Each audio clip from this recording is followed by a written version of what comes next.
ಜೀವರಾಶಿಗಳ ತಾಯಂದಿರ ತಾಯಿ ಭೂತಾಯಿ ಪ್ರೊಫೆಸರ್ ಕರಿಗೋಳಿ. ದಿನಾಂಕ 22/4/2026 ಶ್ರೀರಾಮನಗರದ ಚಿಲಕೂರಿ ನಾಗೇಶ್ವರ ಸರ್ಕಾರಿ ಪ್ರಥಮ ದರ್ಜೆ ಕಾಲೇಜಿನಲ್ಲಿ ವಿಶ್ವ ಭೂಮಿ ದಿನದ ಅಂಗವಾಗಿ ಆವರಣದ ಬಯಲಿನಲ್ಲಿ ವಿಶಿಷ್ಟ ರೀತಿಯಲ್ಲಿ ಭೂನಮನ ಕಾರ್ಯಕ್ರಮವನ್ನು ಹಮ್ಮಿಕೊಳ್ಳಲಾಗಿತ್ತು.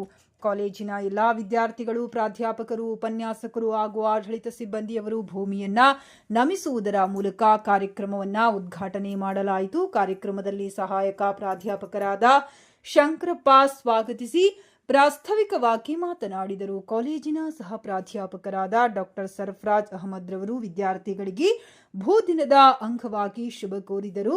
ನಂತರ ಕಾರ್ಯಕ್ರಮದ ಅಧ್ಯಕ್ಷತೆ ವಹಿಸಿಕೊಂಡಿದ್ದ ಕಾಲೇಜಿನ ಪ್ರಾಂಶುಪಾಲರಾದ ಪ್ರೊಫೆಸರ್ ಕರಿಗೋಳಿಯವರು, ಭೂಮಿ ರಕ್ಷಣೆ ನಮ್ಮೆಲ್ಲರ ಹೊಣೆಯಾಗಿದೆ. ನಾವೆಲ್ಲ ಭೂಮಿ ತಾಯಿಯ ಮಕ್ಕಳಾಗಿದ್ದು, ದೇಶವೆಂದರೆ ಬರೀ ಮಣ್ಣಲ್ಲ, ಜನರು ಭೂಮಿ ಎಂದರೆ ಕೇವಲ ಮಣ್ಣಲ್ಲ,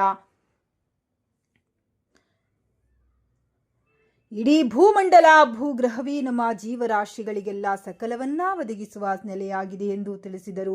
ಎಲ್ಲಾ ದೇಶಗಳು ಅವರವರ ಗಡಿ ಪ್ರದೇಶದ ಒಳಗಿನ ನೆಲವನ್ನ ಮಾತೃಭೂಮಿ ಎನ್ನುವರು. ಆದರೆ ಭೂಗ್ರಹವು ಎಲ್ಲಾ ರಾಷ್ಟ್ರಗಳ ಮಾತೃಭೂಮಿಗಳಿಗೆಲ್ಲ ಮಾತೆಯಾಗಿದೆ.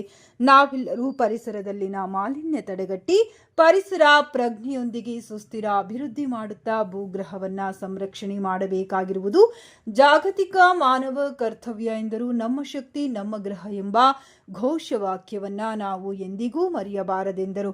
ಅಧ್ಯಾಪಕರಾದ ವೀರೀಶ್, ಡಾಕ್ಟರ್ ವಿರೂಪಾಕ್ಷ, ರವಿಕುಮಾರ್, ಡಾಕ್ಟರ್ ಶಶಿಕುಮಾರ್, ಉಪನ್ಯಾಸಕರಾದ ವೆಂಕಟರಾಜು, ದೇವರಾಜ್, ಬಾಲಚಂದ್ರಪ್ಪ, ವೀರೀಶ್, ಮಲ್ಲಯ್ಯ, ಡಾಕ್ಟರ್ ಅಯ್ಯಪ್ಪ, ಸಾಯಿಕುಮಾರ್, ಈಶಪ್ಪ, ಪೆನಜ, ಡಾಕ್ಟರ್ ರಸೂಲ್ ಸಾಬ್, ಆಡಳಿತ ಸಿಬ್ಬಂದಿ ಜಬೀನಾ ಬೇಗಂ ಹಾಗೂ ಸಹಾಯಕ ಸಿಬ್ಬಂದಿ ಮತ್ತು ಎಲ್ಲಾ ವಿದ್ಯಾರ್ಥಿಗಳು ಹಾಜರಿದ್ದರು.